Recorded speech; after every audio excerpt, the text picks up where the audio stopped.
ನಮಸ್ತೆ TV 24 news ವಾಹಿನಿಗೆ ಸ್ವಾಗತ. ಸಿರುಗುಪ್ಪ ತಾಲೂಕಿನ ತೆಕ್ಕಲಕೋಟೆ ಪಟ್ಟಣದ ಸರ್ಕಾರಿ ಪದವಿ ಪೂರ್ವ ಕಾಲೇಜು ಪ್ರೌಢಶಾಲಾ ಆವರಣದಲ್ಲಿ ಕರುನಾಡು ಸಾಹಿತ್ಯ ಪರಿಷತ್ತು ಕರ್ನಾಟಕ ತಾಲೂಕು ಘಟಕದ ವತಿಯಿಂದ ನಡೆದ ಸಾಮಾಜಿಕ ಜಾಲತಾಣಗಳ ಭರಾಟೆಯಲ್ಲಿ ನಲುಗಿತೆ ಪುಸ್ತಕದಲ್ಲಿನ ಸಾಹಿತ್ಯ ಎಂಬ ವಿಶೇಷ ಉಪನ್ಯಾಸ ಕಾರ್ಯಕ್ರಮವನ್ನು ಕಾಲೇಜಿನ ಪ್ರಾಚಾರ್ಯರು ಆದ ನಾಗೇಶ್ವರ ರಾವ್ ಅವರು ಉದ್ಘಾಟಿಸಿದರು. ಕರುನಾಡು ಸಾಹಿತ್ಯ ಪರಿಷತ್ತು ತಾಲೂಕು ಘಟಕದ ಅಧ್ಯಕ್ಷರು ಹಾಗೂ ಲೇಖಕರು ಆದ ಲಕ್ಷಣ ನಿಟ್ರುವಟ್ಟಿ ಅವರು ತಮ್ಮ ಉಪನ್ಯಾಸದಲ್ಲಿ ಸಾಮಾಜಿಕ ಜಾಲತಾಣಗಳು ವಿದ್ಯಾಭ್ಯಾಸಕ್ಕೆ ಮಾರಕವಾಗ್ತಾ ಇದೆ. ಉತ್ತಮ ಭವಿಷ್ಯಕ್ಕಾಗಿ ವಿದ್ಯಾರ್ಥಿಗಳು ಸಾಮಾಜಿಕ ಜಾಲತಾಣಗಳು ದೂರವಿದ್ದು ಪುಸ್ತಕಗಳಲ್ಲಿನ ಸಾಹಿತ್ಯವನ್ನ ಓದಬೇಕು. ಮೊಬೈಲ್ ಚಟಕ್ಕೆ ಬಿದ್ದು ಹಾಳಾಗದೆ ಅಗತ್ಯವಿರುವಷ್ಟು ಮಾತ್ರ ಉಪಯೋಗಿಸಬೇಕು. ಅತಿಯಾದ ಬಳಕೆಯು ಭವಿಷ್ಯದಲ್ಲಿ ಕೇಡನ್ನ ತರುತ್ತೆ. ಶಾಲಾ ಪಠ್ಯ ಪುಸ್ತಕಗಳನ್ನ ಗ್ರಂಥಾಲಯದಲ್ಲಿ ಪುಸ್ತಕದ ಸಾಹಿತ್ಯವನ್ನ ಓದೋದ್ರಿಂದಾಗುವ ಹಲವಾರು ಪ್ರಯೋಜನಗಳನ್ನ ಪಡೆಯಬಹುದಾಗಿದೆ ಎಂದಿದ್ದಾರೆ. ಎಷ್ಟು ಜನ ಇದ್ದೀರಿ? ನೀವು ಇಷ್ಟು ದಿನಗಳ ಕಾಲ ಜೀವನ ಮಾಡಿದಿರಲ್ಲ, 16-17 ವರ್ಷಗಳಿರ್ಬೋದು. ಯಾರಾದರೂ ಒಂದು ಕೃತಿಯನ್ನು ಓದಿದಿರಾ? ಒಂದೇ ಒಂದು ಕೃತಿ. ಆದರೆ ಮೊಬೈಲ್ ಅನ್ನ ತುಂಬಾ ಬಳಕೆ ಮಾಡಿರ್ತೀರಿ, ಕಂಪ್ಯೂಟರ್ ಅನ್ನ ಬಳಕೆ ಮಾಡಿರ್ತೀರಿ. ಸೊ ಯಾವುದು ಮಾಡಬೇಕೋ ಅದನ್ನ ನಾವು ಮಾಡ್ತಾ ಇಲ್ಲ, ಏನನ್ನ ಮಾಡಬಾರ್ದು ಅದನ್ನ ನಾವು ಯಥೇಚ್ಛವಾಗಿ ಮಾಡ್ತಾ ಇದ್ದೀವಿ. ಸೊ ಆ ವಾತಾವರಣ ನಮ್ಮಿಂದನೇ ದೂರ ಆಗಬೇಕು.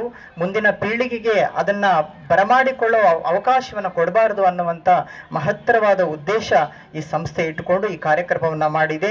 ಸೊ ಇದರ ಬಗ್ಗೆ ಹೆಚ್ಚಿನ ವಿಚಾರಗಳು ನಿಮಗೆ ಗೊತ್ತಿದೆ. ಮೊಬೈಲ್ ಬಳಕೆ ಮಾಡೋದ್ರಿಂದ ತೊಂದರೆ ಇದೆ ಅಂತ ಯಾರಿಗೂ ಗೊತ್ತಿಲ್ಲ ಹೇಳಿ? ಎಲ್ಲರಿಗೂ ಗೊತ್ತಿದೆ. ಈ ಉಪನ್ಯಾಸ ಕಾರ್ಯಕ್ರಮ ಮಾಡ್ಬೇಕಂತ ಏನು ಇಲ್ಲ. ಅದರಿಂದ ತೊಂದರೆ ಇದೆ, ಅದರಿಂದ ನಷ್ಟ ಇದೆ ಅಂತೇಳಿ ಗೊತ್ತು ನಮ್ಗೆ. ಆದ್ರೂ ಏನ್ ಮಾಡ್ತಾ ಇದೀವಿ? ಅದನ್ನ ಬಳಕೆ ಮಾಡ್ತಾ ಇದ್ದೀವಿ. ಅನಿವಾರ್ಯದ ಸ್ಥಿತಿ ಇದೆ, ಅದಿಲ್ಲದೆ ಜೀವನವೇ ಇಲ್ಲ ಎಂಬಂತಾಗಿ. ಸೊ ಆ ರೀತಿಯ ವಾತಾವರಣಕ್ಕೆ ಕಾರಣ ಏನು ಅಂದ್ರೆ ಹೆಚ್ಚು ನಮ್ಮನ್ನು ಅದರಲ್ಲಿ ತೊಡಗಿಕೊಂಡಿರೋದು. ವಾತಾವರಣನೇ ಹಾಕಿದೆ. ನಾನ್ ಮಾತ್ರ ಅಲ್ಲ, ನೀವು ಮಾತ್ರ ಅಲ್ಲ, ಸಮಾಜವೇ ಆ ರೀತಿ ತಯಾರಾಗ್ತಾ ಇದೆ. ಅರ್ಥ ಆಯ್ತಾ? ಈಗ ಮನೆ ಒಂದು ಮಗು ಬಳಕೆ ಮಾಡ್ತಾ ಇದೆ ಅಂತಂದ್ರೆ ಅವನನ್ನು ಬಿಡಬೇಕು ಅಂತೇಳಿ ಅವನ್ನ ನಿಂದಿಸಿ ಶಿಕ್ಷೆ ಕೊಟ್ರೆ ಅದು ಅವನು ತಪ್ಪಲ್ಲ. ಯಾಕಂದ್ರೆ ವಾತಾವರಣ ಕಂಪ್ಲೀಟ್ ಆಗಿ ಹಾಗೆ ಇದೆ. ಹಾಗಾಗಿ ಆ ಮಗು ಕೂಡ ಹಾಗೆ ಬಳಕೆ ಮಾಡ್ತದೆ. ಸೊ ಈ ವಾತಾವರಣ ವಿಚಾರವನ್ನ, ಅದರ ಹಿನ್ನೆಲೆಯನ್ನ ಹೇಳೋದಾದ್ರೆ ಅದು NGO ಸಂಸ್ಥೆ, ನಾನ್ ಗವರ್ನಮೆಂಟಲ್ ಆರ್ಗನೈಸೇಷನ್ ಅಂತ. ಅದು ಇನ್ಫೋಸಿಸ್ ಮತ್ತು JSW ಸಂಸ್ಥೆಗಳಿಂದ ನಿರ್ವಹಿಸಲ್ಪಡುತ್ತೆ. ಅದಕ್ಕೆ ಯಾವುದೇ ಸರ್ಕಾರದ ಅನುದಾನಗಳಿರೋದಿಲ್ಲ. ಆದರೆ ಇವತ್ತು ಗ್ರಾಮೀಣ ಭಾಗಗಳಲ್ಲಿ ಕೆಲವೊಂದಿಷ್ಟು ವಿಶಿಷ್ಟ ವ್ಯಕ್ತಿಗಳನ್ನು ಹುಡುಕಿ ಅವರಿಗೆ ಆ ಸಂಸ್ಥೆಯ ನೇತೃತ್ವವನ್ನು ವಹಿಸಿ ಇಂತಹ ಹಲವಾರು ಕಾರ್ಯಕ್ರಮಗಳನ್ನು ಮಾಡಲಿಕ್ಕೆ ಅವರು ಸಹಾಯ ಮಾಡ್ತಾ ಇದ್ದಾರೆ. ವಿಷಯ ನಿಮಗೆ ಗೊತ್ತಿದೆ, ಸಾಮಾಜಿಕ ಜಾಲತಾಣಗಳ ಭರಾಟೆಯ ಸದ್ದಿಗೆ ನಲುಗಿದೆ ಪುಸ್ತಕಗಳು ಅಂತ.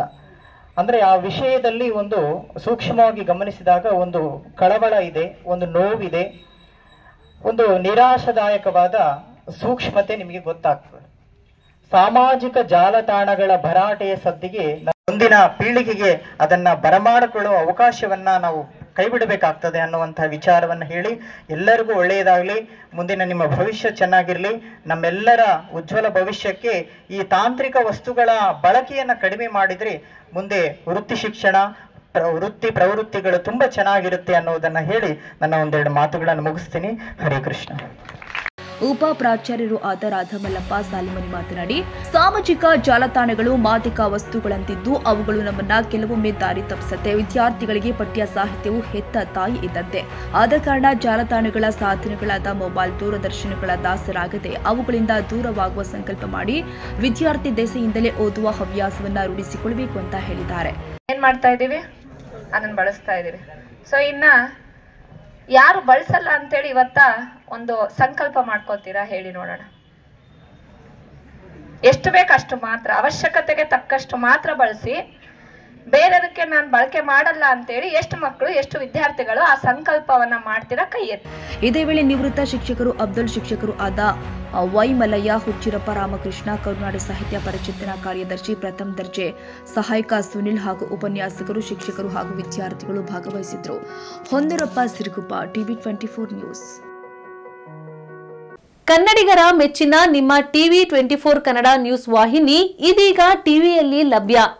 ಕರ್ನಾಟಕ ಮತ್ತು ದೇಶ ವಿದೇಶದ 360 ಡಿಗ್ರಿ ಸುದ್ದಿ ಹಾಗೂ ಉತ್ತರ ಕರ್ನಾಟಕ, ಬೆಳಗಾವಿ, ಬಾಗಲಕೋಟೆ, ಧಾರವಾಡ, ಹಾವೇರಿ, ಗದಗ, ಬಿಜಾಪುರ ಜಿಲ್ಲೆಯ ಕ್ಷಣ ಕ್ಷಣದ ವಿವರವನ್ನ ಪಡೆಯುವುದಕ್ಕೆ ಟಿವಿ 24 ಕನ್ನಡ ನ್ಯೂಸ್ ವಾಹಿನಿಯನ್ನ ಲೈಕ್ ಮಾಡಿ, ವಿಡಿಯೋಗಳನ್ನ ಶೇರ್ ಮಾಡಿ, ಕಮೆಂಟ್ ಮಾಡುವ ಮೂಲಕ ನಮ್ಮ ವಾಹಿನಿಗೆ ಸಹಕಾರ ನೀಡಿ ಮತ್ತು ಚಾನೆಲ್ ಅನ್ನು ಸಬ್ಸ್ಕ್ರೈಬ್ ಮಾಡಿ. Thank you.